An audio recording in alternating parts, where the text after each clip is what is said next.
Bienvenidos a esta sesión formativa sobre el trastorno por déficit de atención e hiperactividad y sus implicaciones educativas. Os saludamos en nombre del equipo docente de la asignatura Aprendizaje y Desarrollo de la Personalidad para el Máster de Formación de Profesorado.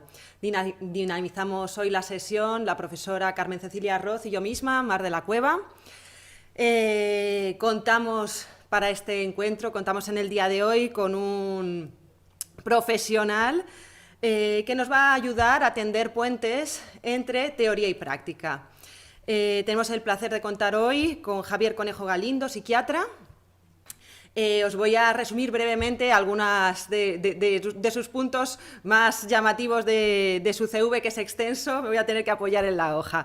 Él es licenciado en Medicina por la Complutense, MIR en Psiquiatría en el Hospital Gregorio Marañón de Madrid, estuvo de estancia en Nueva York, tiene un máster en psicoterapia integradora, sigue vinculado en Gregorio Marañón y además es tutor de residentes en psiquiatría. También es director médico del Centro de Psiquiatría y Psicología Alcalá Mente. Además, tiene numerosas publicaciones nacionales, internacionales, participación en congresos, varios premios que reconocen su labor como psiquiatra y además una amplia presencia en redes. Y lo que más nos gusta al equipo docente de él es pues su buena disposición a participar en actividades formativas como esta, en la que de manera prácticamente altruista pues nos va a hablar de uno de los temas en los que es experto, que es el TDAH. El objetivo de la sesión es básicamente extraer algunas de las implicaciones prácticas y orientaciones para el día a día del aula, para trabajar con estos alumnos, que esperamos que os sirvan en vuestro futuro profesional. Ya sabéis que podéis preguntar a través del chat, la profesora Roz irá anotando vuestras dudas y al final de la ponencia pues haremos un pequeño turno de preguntas para aprovechar que tenemos a este ponente tan brillante para que nos pueda aclarar al máximo esas pequeñas cuestiones que os vayan quedando. Recordad que la ponencia va a quedar colgada en abierto en el canal de YouTube y, por tanto, las preguntas que hagáis quedarán expuestas de manera pública. Sin más, doy paso al doctor Galindo para que pueda hacer su clase magistral, su ponencia, y quedamos todos atentos. Adelante, Javier. Muy buenos días a todos, o buenas tardes, buenas noches, en función del horario en el que lo estéis visualizando. Agradecer a la Audima y en particular a Carmen y a Mar la invitación y, ¿por qué no?, encantado de poder participar. El por qué, básico, y es que si psiquiatría en general es una de las ramas en las que medicina se ven menos valoradas, en concreto el TDAH sería como la hermana invisible dentro de las patologías que nosotros vemos. Se pasan muchísimos casos sin poder diagnosticar y, en particular, el poder concienciar acerca de este trastorno y de las necesidades para un abordaje especializado que pueden mejorar su pronóstico es sumamente importante. Y vosotros, como profesores, jugáis un papel esencial, tanto en la detección como en colaborar con el abordaje del tratamiento. Entonces, para ello, me había planteado una serie de cuestiones que me gustaría que pudiéramos ir resolviendo a lo largo de la ponencia. El por qué es importante para vosotros, el cómo se manifiesta, qué subtipos o perfiles podéis detectar, si os podéis ayudar de alguna escala, qué ocurre si este TDAH no está tratado, cómo os afecta en las clases, cómo podéis intervenir como docentes, qué mitos existen acerca del tratamiento del TDAH, cuáles son las opciones de tratamiento que tenemos, por qué no es tan sencillo el TDAH y algunas orientaciones en concreto para vosotros, que os he facilitado un material para que lo podáis disponer en formato PDF. ¿De acuerdo? Para mí, el objetivo principal, más allá de esas preguntas, es que en vuestras clases penséis la posibilidad de que exista TDAH, porque normalmente pasa desapercibido o se atribuye otra serie de causas. Y es que os vais a encontrar sí o sí en vuestra experiencia profesional con chicos con TDAH. Estoy todo el rato hablando de TDAH y doy por supuesto que sabemos que es trastorno por déficit de atención e hiperactividad. Es un cuadro como muy amplio y al final lo terminamos con el acrónimo. Pero vamos a ver cómo no es un único trastorno, sino que se puede manifestar de distintas maneras. Por eso a veces es difícil el poderlo detectar. Concienciaros en que seguro vais a tener. Y no es una creencia, es si vosotros hacéis una estimación de cuántos chicos con TDAH podéis tener en clase, seguramente lo podéis imaginar, pero si hablamos de porcentaje, la prevalencia de TDAH en población infantil es entre un 5 o 10%. La estimación es como de un 7,5%, con lo cual es bastante probable que tengáis entre 2, 3 chicos, chicas con este trastorno que pueden haber sido diagnosticados o no. El problema fundamental va a ser aquellos que no están diagnosticados, porque va a estar generando distintos problemas sin poder recibir una vía de actuación concreta. Entonces, por eso es importante el que tengáis un porcentaje tan alto de alumnos con este tipo de problemas en clase. Si no lo detectáis, va a terminar generando muchas consecuencias en vuestro quehacer diario, más allá del propio chaval al cual le podéis cambiar la vida. A tal punto, esto por ejemplo es de un estudio que ha estado publicado a través del Hospital Valle de Hebrón, pero que tuvo repercusión y que llegó a salir en el país. Y es que el dato es realmente muy impactante. En este estudio lo que hicieron fue evaluar a chavales entre 5 y 17 años, no solamente TDAH, sino también otro tipo de trastornos como la dislexia o la discalculia, y vieron que solamente en los centros públicos se detectaban el 10% de los casos y en la concertada un 30%. Aún así, porcentajes muy bajos. Con esto os trato de transmitir que la mayor parte de personas, de chicos con este tipo de trastornos no llegan a ser diagnosticados. Al contrario de lo que se piensa ahora mismo, ese mito de que el TDAH está sobrediagnosticado. Este estudio corrobora que es todo lo contrario y que tenemos que tener los ojos bien abiertos para poder hacer una correcta orientación y un diagnóstico correcto. De hecho, a nivel práctico, igual os encontráis seguro en una de estas situaciones y esto es a nivel reflexivo para cómo orientaros en esta presentación. Es posible que a nivel de conocimiento tengáis un buen conocimiento de TDAH o un escaso conocimiento, mejorable. Y luego una actitud tanto individual o por la propia institución en la que estáis motivados a intervenir o existe una escasa motivación. Claro, si nos encontramos en el punto óptimo de mucho conocimiento y mucha motivación, seguramente no hubiéramos llegado a esta charla. Seguramente nos estamos encontrando en cualquiera de los otros escenarios. Y por ello, el que podáis ir asimilando conceptos claves al respecto. Porque esta es una de los mitos más habituales y es que el TDAH es falta de voluntad. Es decir, que simplemente con esfuerzo, con implicación, este TDAH, este déficit de atención o el componente hiperactivo se puede subsanar. Y no funciona así. Realmente en el TDAH lo que vemos es que existe una dificultad para enfocarse, para dirigirse, para mantener esa atención o bloquear esa respuesta inmediata, estas respuestas impulsivas. Y esto ocurre normalmente cuando la estimulación no es suficientemente potente, que eso es lo que habitualmente nos ocurre en el día a día. No estamos en un high continuo que nos mantiene la atención completamente centrada en ello, sino que tenemos estímulos mucho más moderados. Y ahí el cerebro es cuando no es capaz de mantener esa atención y aparecer esa distracción o ese tipo de respuestas motoras. No es una cuestión de falta de voluntad.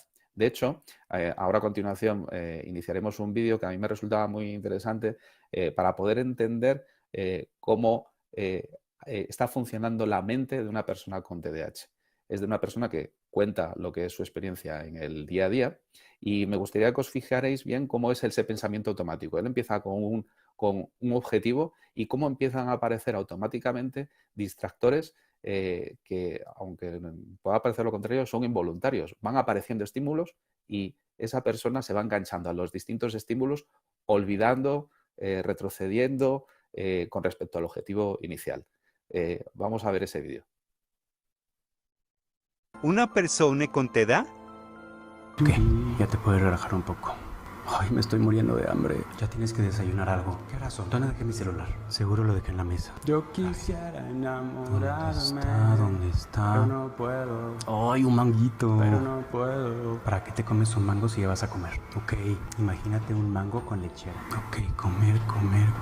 ¿Qué podemos comer? Siempre dejas esas puertas abiertas. Siempre. Ok, ¿qué vamos a comer? Otra vez no guardaste el súper. Ok, sí necesito guardar estas cosas porque se van a echar a perder.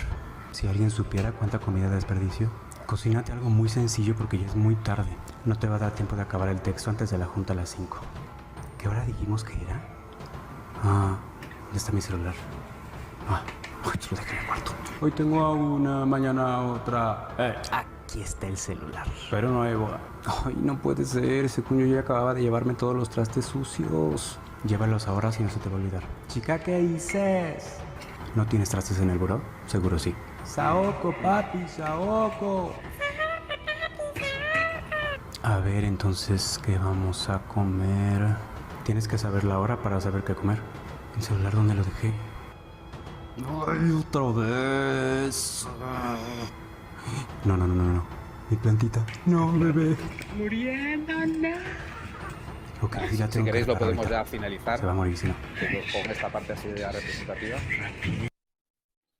Que parece una comedia, pero es un ejemplo bastante realista del caos mental que puede aparecer con la aparición de distintos estímulos que hacen que nuestro cerebro se reconduzca a estímulos que resultan irrelevantes y que nada tienen que ver con nuestro objetivo.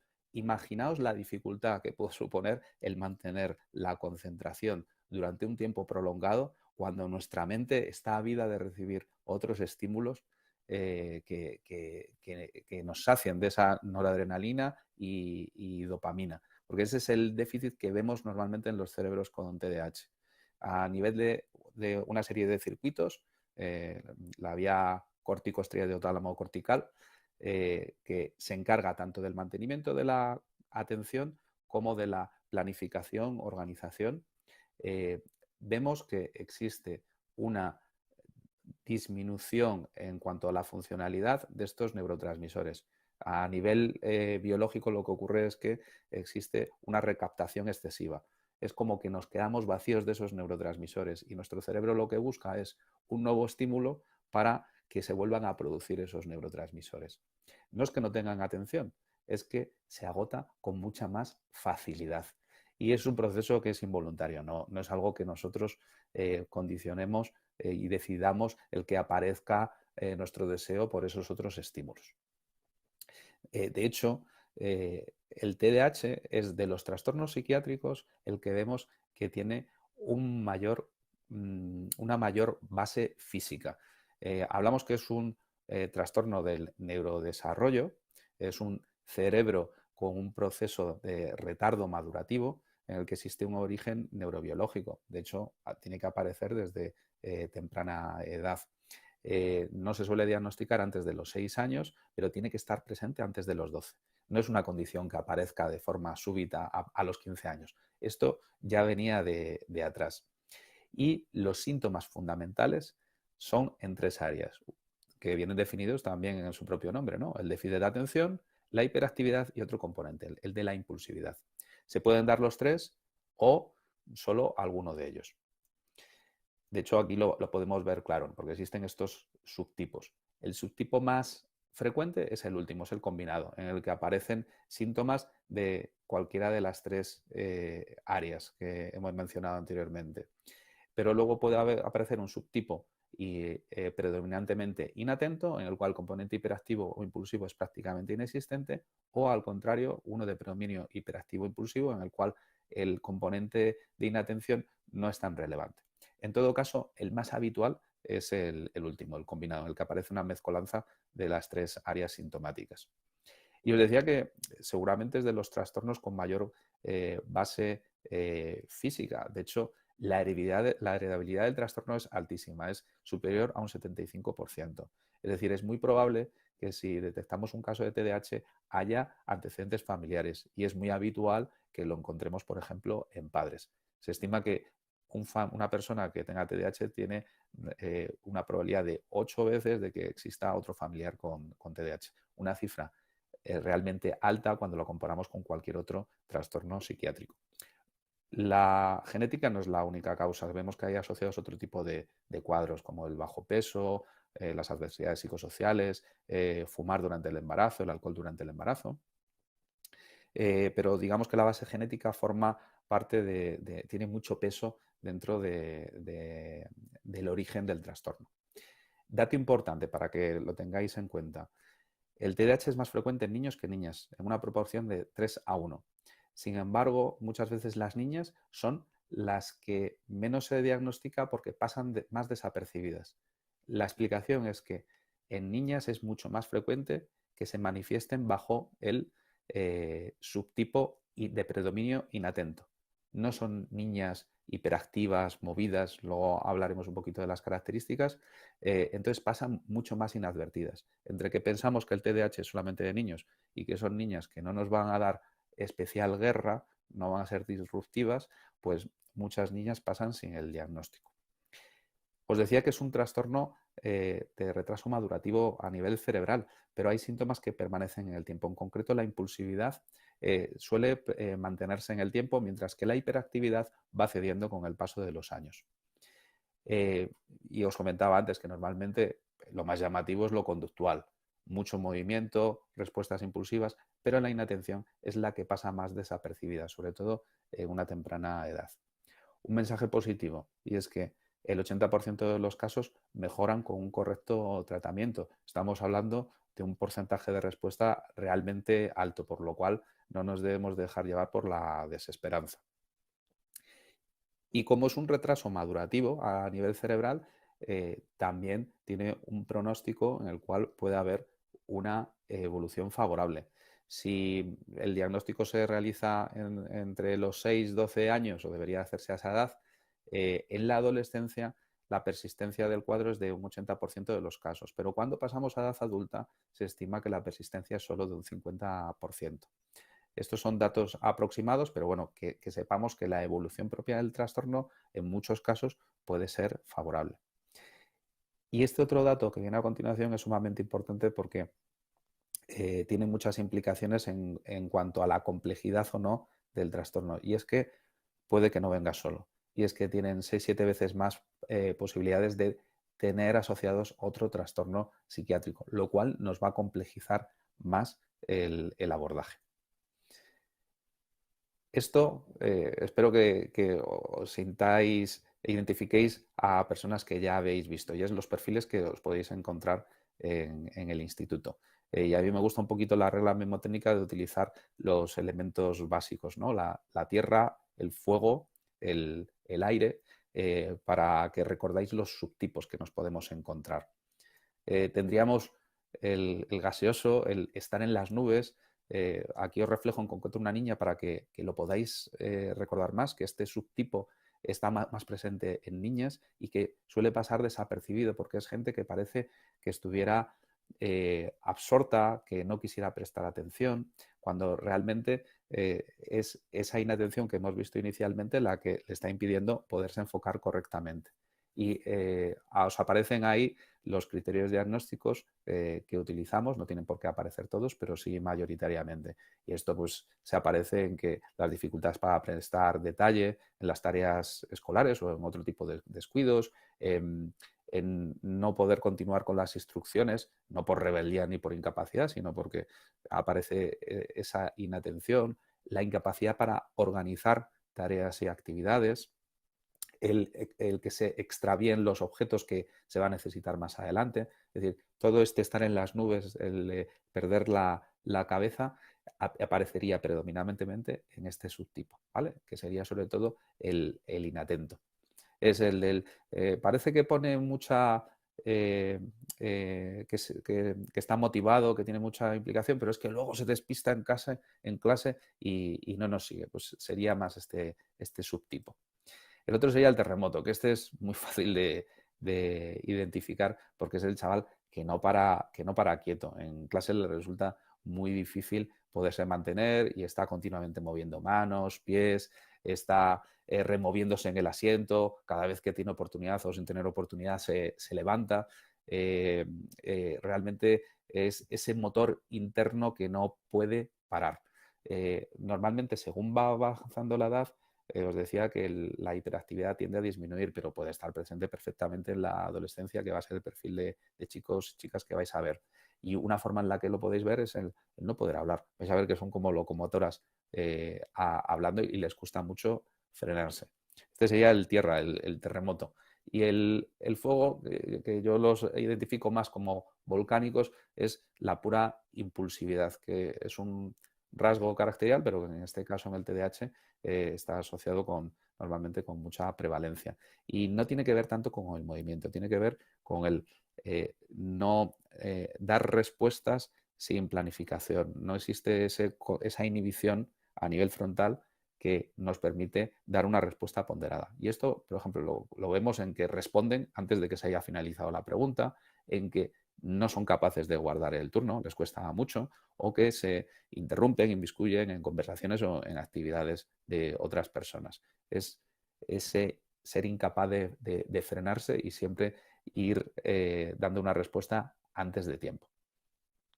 Estos serían como los subtipos más habituales que podéis ver en clase. Normalmente el inatento, como no suele dar guerra, es el que pasa inadvertido. Los otros son los que rápidamente podéis identificar más fácilmente, pero por favor no os olvidéis del inatento porque realmente son chavales en los que el retardo diagnóstico suele ser más retardado.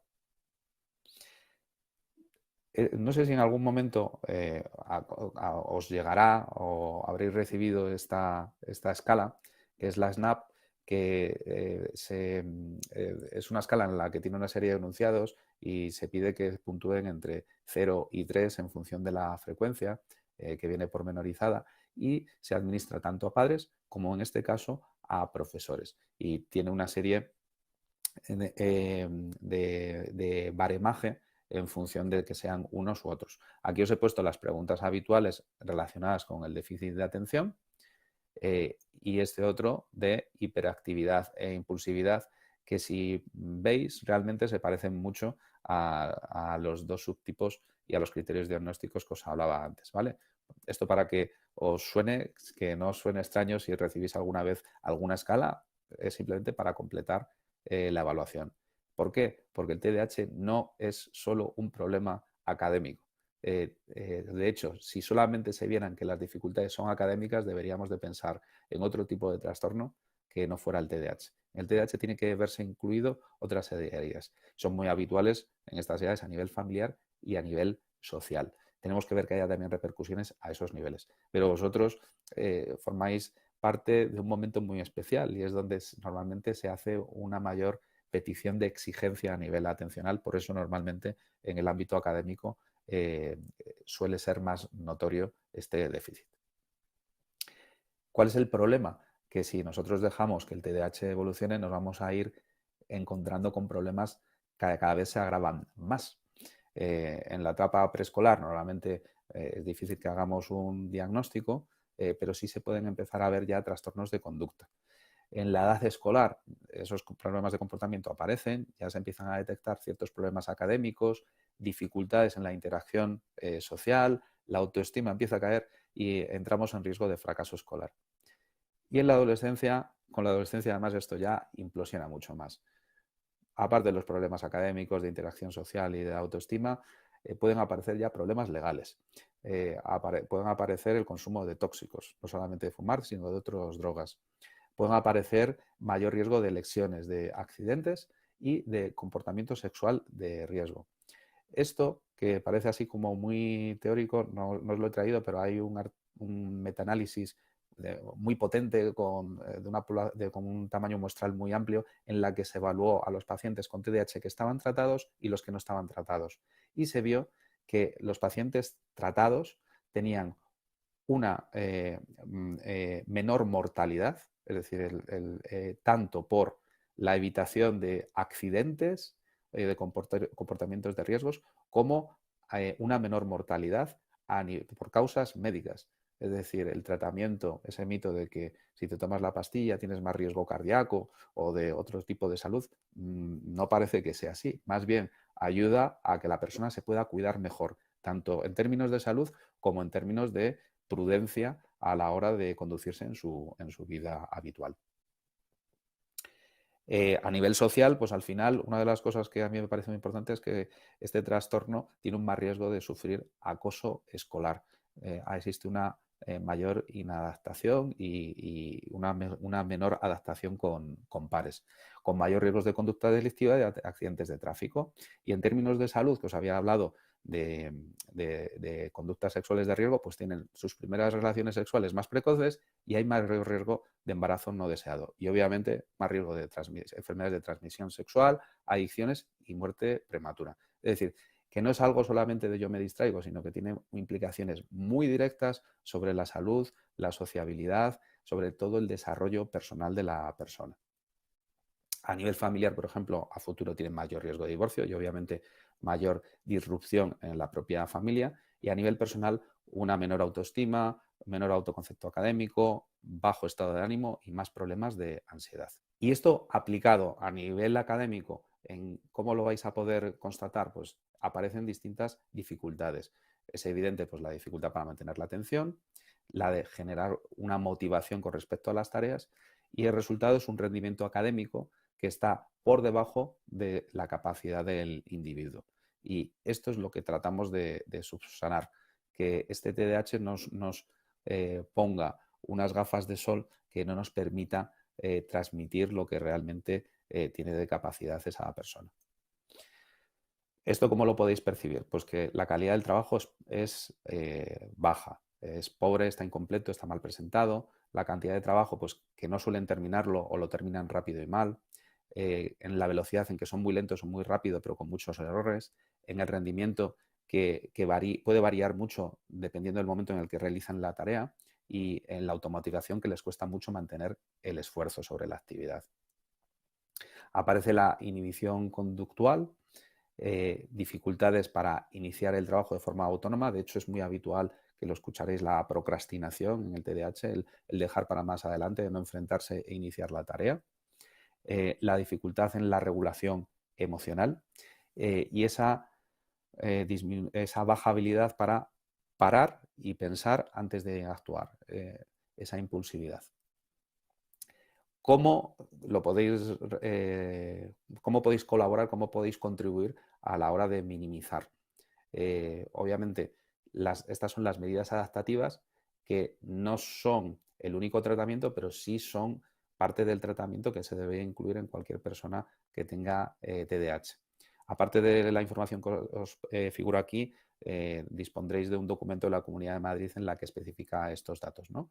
Pues bueno, seguro que habéis escuchado lo de situarlos cerca del profesor, que estén con contacto visual y con cierta supervisión, un sitio espacioso, lejos de distractores como puertas y ventanas, y a ser posible pues con algún compañero que pueda suponer de modelo positivo. Entonces, informar claramente de reglas y normas en clase, de tener espacios en la pizarra, bien en la propia pizarra, en agendas, algo que permite tener estructurado y que puedan revisar periódicamente para que su atención que se haya podido disipar vuelva a estar en activo con el recordatorio. Y tener en el corto plazo, en el horario semanal, pues información visible para que tratar de minimizar toda esa serie de despistes. En cuanto a tareas, asegurarse que el alumno ha recibido las instrucciones completas. Existen adaptaciones en cuanto al tiempo, que lo puedan entregar antes o recogerlo con algo más de tiempo que dispongan para hacer la tarea. Es importante que si sobre todo la tarea es amplia, combinar mejor varios periodos cortos que no uno amplio. De esa manera es más fácil de que pueda focalizar la atención en esos momentos, porque si lo prolongamos mucho es más fácil que se disperse. Y tener ese ofrecimiento para poder hacer esa organización de tareas. En cuanto a autoestima y motivación, No, la expresión no es que sean el líder, pero sí que puedan tener ciertos momentos de protagonismo como refuerzo para su autoestima. El que exista un refuerzo positivo para aquellas actividades que hacen bien y no simplemente que el éxito, un resultado exitoso simplemente sea ese número, ¿no? Reforzar, comentar aquellos aspectos que le estén ayudando y tratar de corregir los errores para tratar de fomentar aquellas conductas más adaptativas y ofrecerle un espacio de confianza para que él pueda compartir las necesidades que esta persona tenga. Y esto que seguro que lo recibís muy frecuentemente a nivel de los exámenes. Pues hablábamos antes de estar en situaciones en las cuales existiera una baja distraibilidad, porque aunque sea un examen, rápidamente la atención se puede disipar y que se desconecte hacia otros estímulos. Pues bien, situarlo en un lugar con pocos distractores, a ser posible cerca de él, y leer las preguntas en voz alta antes. El canal auditivo es un canal muy potente para estos chavales, más allá del escrito, y supone un refuerzo. Si además la dislexia está asociada a una alta probabilidad con el TDAH, el que la instrucción sea auditiva les va a ayudar muchísimo más. Intentar remarcar aquellos conceptos, aquellas preguntas más relevantes, y si se trata de un examen largo, igual en las tareas, pues ver la opción de poder subdividirlo. Importante, si es un examen y hay opciones, mejor a primera hora. ¿Por qué? Porque es cuando el rendimiento atencional es más alto. Si vamos avanzando el día, nuestras reservas se van agotando y es mucho más probable que el rendimiento sea menor. Bueno, el tipo de preguntas, el contenido que sea a lo más esquemático, claro y conciso, que existan las menores dudas posibles a la hora de malinterpretar, o textos que sean, enunciados que sean muy farragosos, que le va a costar organizarlo. Y algo que es muy aparentemente muy simple, muy obvio, pero la cantidad de chavales que atiendo que tienen calificaciones peores porque el examen estaba a doble cara y no han visto la segunda cara, con lo cual no han completado el examen. Es algo que en este caso es sencillo, es solamente hacer el examen, los enunciados en una sola cara, y a ser posible con un tamaño algo más amplio para que les ayude a poderse centrar mejor. Porque me diréis, bueno, esta dificultad estos chicos, chicas la tienen, pero no sé por qué tiene que tratarse, si es una condición propia suya. Y a mí me gusta exponer este ejemplo, y es: ¿haríais lo mismo con una persona con miopía? Tenemos a alguien en clase y porque tenga esa condición de miopía le vamos a abandonar cuando sus capacidades son muy superiores. En mi caso, por ejemplo, yo detecté que tenía miopía porque descubrí en quinto de GB que estaba cometiendo fallos en los cálculos matemáticos, y a mí me extrañaba porque mi cuenta estaba bien, y era porque desde la pizarra yo no veía bien los números y los transcribía mal en mi cuaderno. Pues este es un ejemplo similar. En el TDAH el nivel de inteligencia es normalizado, no son chavales menos inteligentes, pero la atención interfiere en su rendimiento. Entonces, disponemos de herramientas que pueden ayudar a ese nivel. No dejemos a un chaval con 3 dioptrías cuando puede tener un funcionamiento y un desarrollo vital pleno.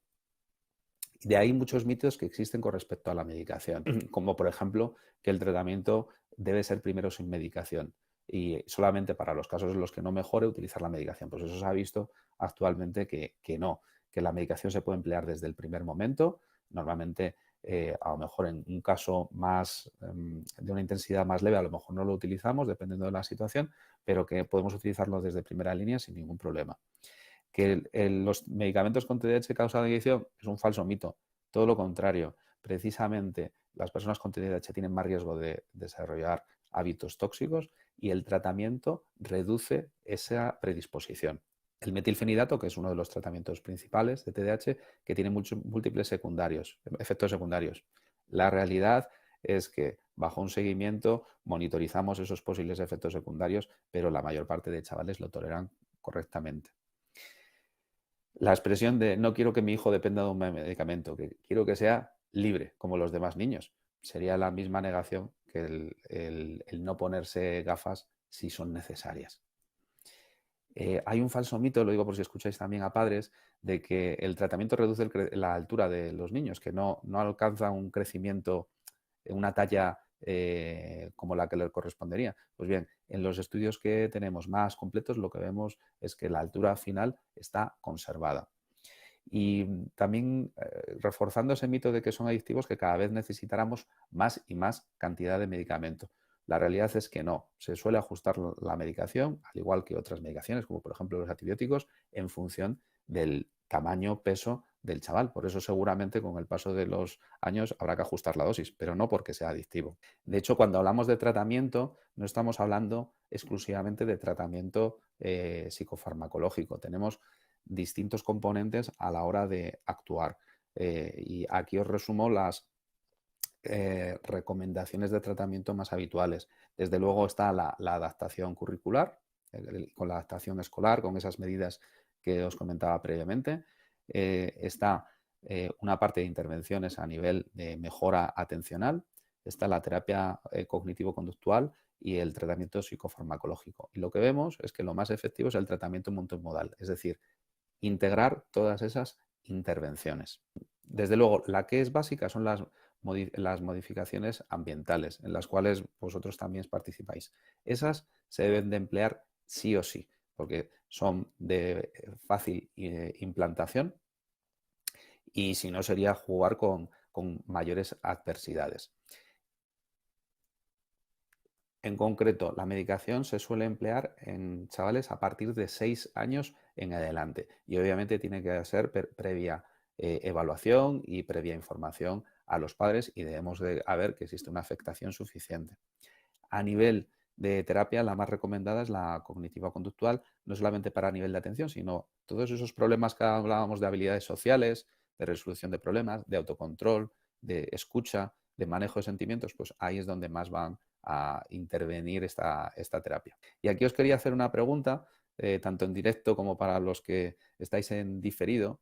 Este es un estudio en el que comparaba los distintos tipos de tratamiento y me gustaría que pensarais o respondierais cuál es la intervención más potente, más eficaz, si son las medicaciones, si son la psicoterapia o otro tipo de, aquí evaluaban otro tipo de medicinas complementarias, desde ácidos grasos, dietas, homeopatía, etcétera, etcétera, ¿vale?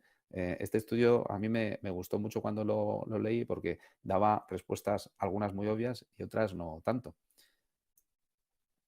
Como que, por ejemplo, el utilizar tratamiento, tanto conductual o farmacológico, era más eficaz que el placebo. Eso parece evidente.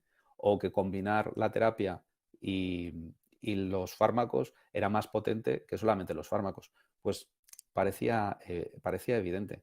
Pero bueno, en esa pregunta que os hacía de qué intervención, si fármacos, terapia u otros tipos de intervenciones, cuál es más potente, el estudio lo hablaba claramente y es que los fármacos estimulantes, que son los que habitualmente utilizamos, esos que hablamos de derivados anfetamínicos, son la fórmula, el tratamiento más potente, más que el tratamiento cognitivo-conductual, entrenamiento cognitivo u otro tipo de psicofármacos.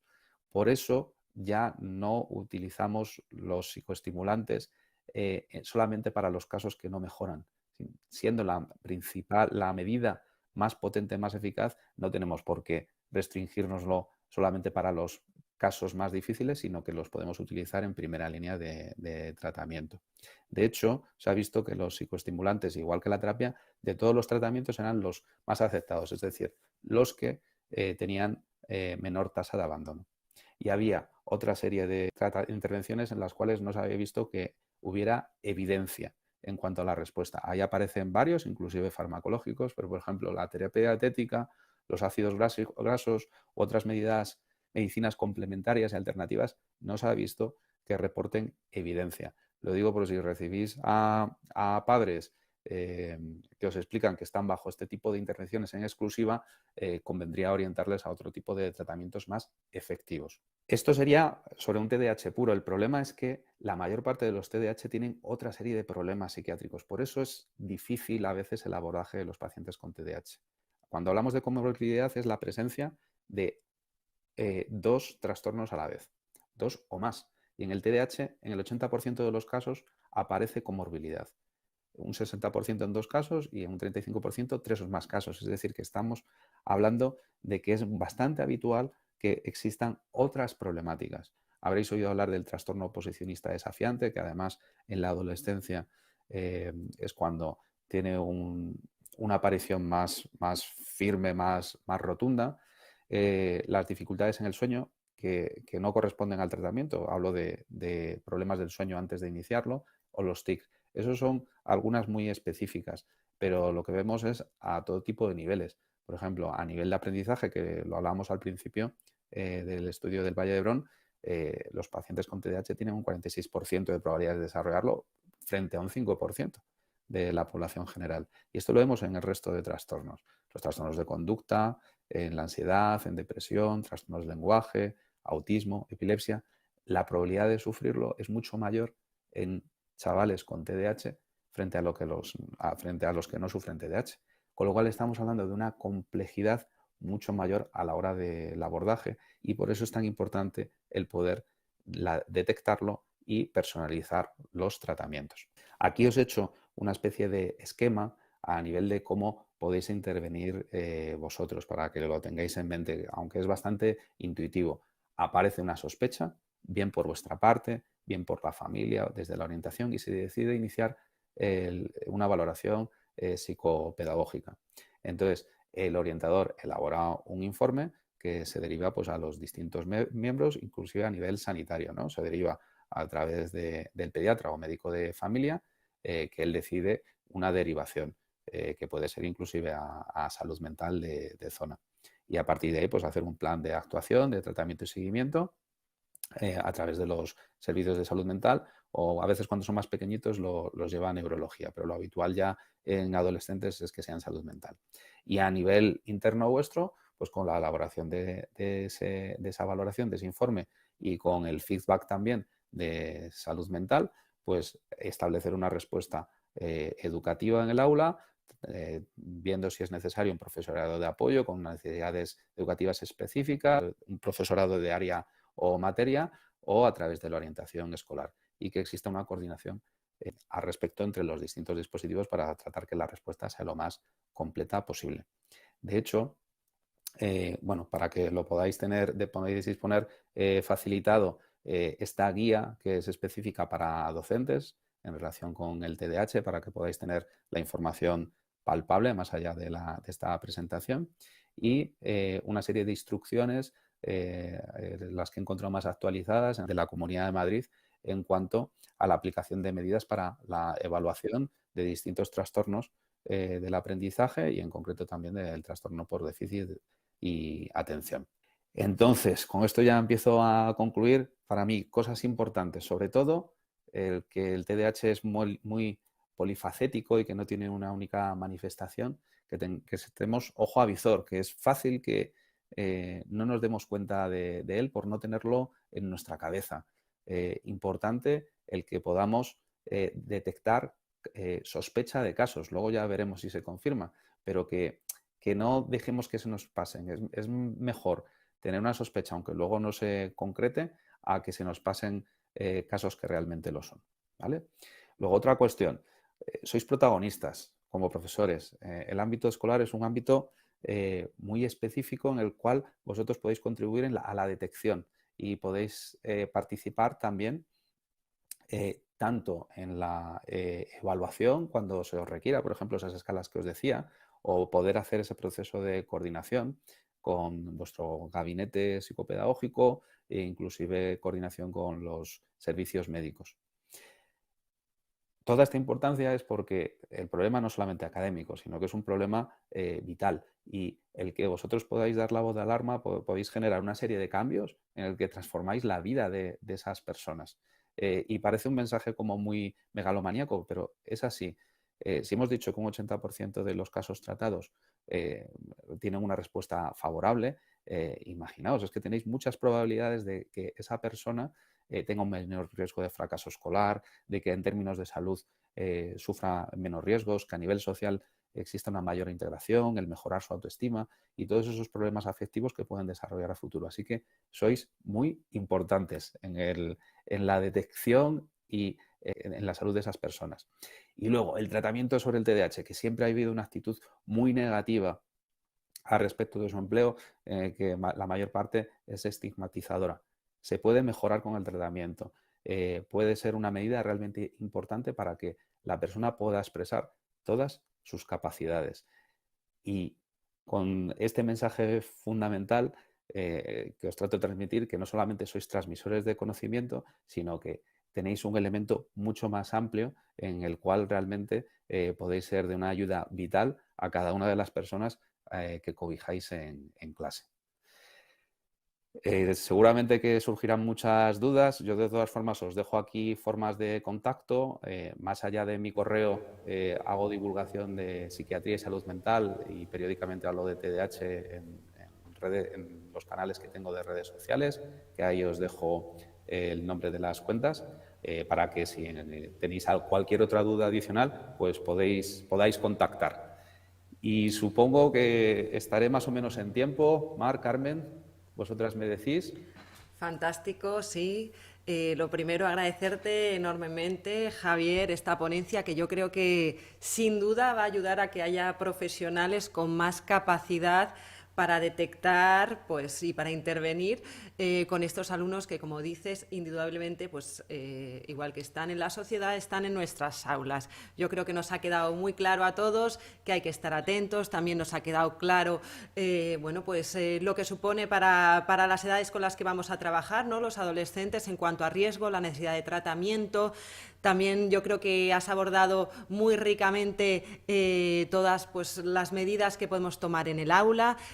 Yo recalcaría que además esto, con la LOMLOE y el peso que pone esta ley en la inclusión, nos hace de alguna manera responsables en la medida que el currículum de partida tiene que estar ya dando respuesta a la diversidad en el aula, y yo creo que esta ponencia va a ayudar a ello y sin duda es un recurso que yo creo que te tenemos que agradecer. Sin más, voy a dar paso a la profesora Roz, porque ha ido anotando, pues, las preguntas que han hecho los estudiantes a lo largo de esta ponencia. Bueno, primero que nada, doctor Javier, darle las gracias por participar con nosotros en esta clase una vez más.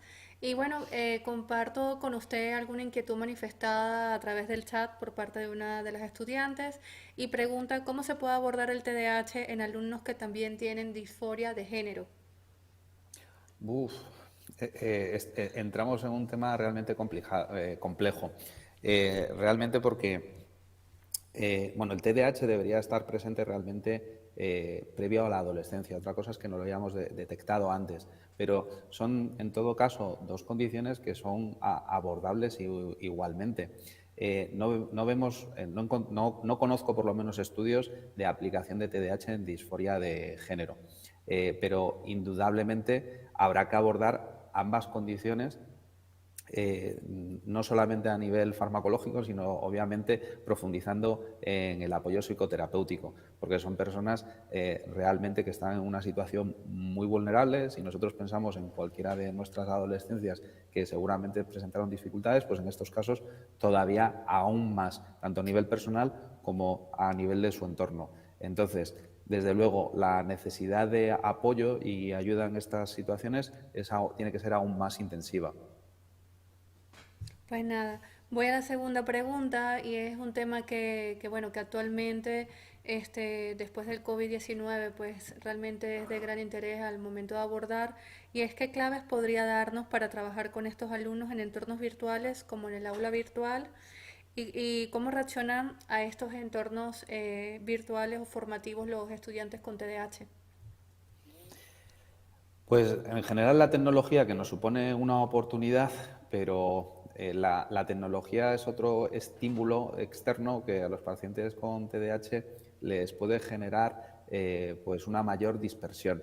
En concreto, no he hablado de un tema importante, un síntoma importante que pueda aparecer, que es el hiperfoco, y es que aunque los pacientes con déficit de atención tienden a la dispersión, si encuentran un estímulo sumamente potente, para ellos son capaces de verse inmersos en ellos durante periodos de tiempo bastante largo, ajenos a otros estímulos.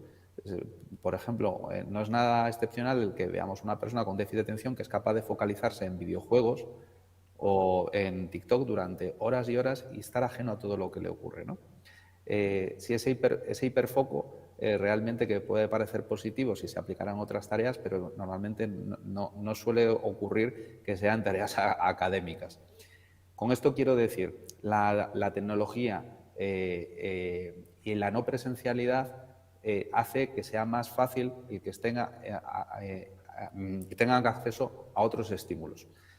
Es importante, por ejemplo, para mí, a la hora de contactar con estos pacientes, el que la cámara esté encendida, porque si no, fácilmente van a poder estar entretenidos en otra serie de cuestiones. Hay que tratar de que la clase sea lo más interactiva posible, mantenerles en atención. Eso que hablábamos en determinados momentos de delegar el protagonismo, pues poderles hacer partícipe en parte de la clase. Que ese tiene que ser un lenguaje y unos medios más estimulantes dentro de la clase, porque pensad que realmente va a ser difícil estar durante una hora atentos a la pantalla durante diferentes horas a lo largo del día. De hecho, os estará ocurriendo durante esta misma presentación. Es difícil en 3/4 de hora mantener una atención plena. Pues en este caso, mucho más. Si os acordáis del vídeo, imaginaos la cantidad de distractores que aparecen. Entonces, toda la potencia que podamos establecer durante la virtualidad de la sesión va a ser poca. Pues muchísimas gracias. Y bueno, una última pregunta y que me parece muy interesante con respecto al rol de la familia. ¿Considera usted que la familia puede limitar el adecuado pronóstico con respecto a los casos con TDAH? Puede limitar o puede potenciar muchísimo la respuesta. Por eso es muy importante que en el tratamiento no solamente esté incluido la persona con TDAH, sino el entorno más cercano, sobre todo estoy hablando en casos de menores de edad, para poder entender qué es lo que está sucediendo y cómo adaptar el tipo de respuestas que tienden a dar. Normalmente las familias no somos inocuas y estamos inmersos también en todos esos mitos. Entonces, el poder transmitir una serie de información adaptada para que puedan dar respuesta a las situaciones más habituales a las que se van a ver sometidos por el TDAH va a ser importante. De hecho, igual que existen guías para el profesorado, existen guías también específicas para familiares. Si alguna vez necesitáis alguna en concreto, para ello estoy a vuestra disposición. Y igualmente se hace formación específica para padres en cuanto a psicoeducación a través de talleres o de terapias grupales. Pues nada, doctor Javier, muchísimas gracias por sus respuestas. Muchas gracias a todos vosotros por vuestra atención y a tener los ojos bien abiertos. Efectivamente, estaremos atentos, esperemos que todos nuestros estudiantes tengan más capacidad, ¿no?, para reconocer y para intervenir. Os facilitaremos los recursos que ha mencionado el doctor. Y bueno, sin duda yo creo que no hay que tener miedo, que lo que hay que es formarse y estar preparados.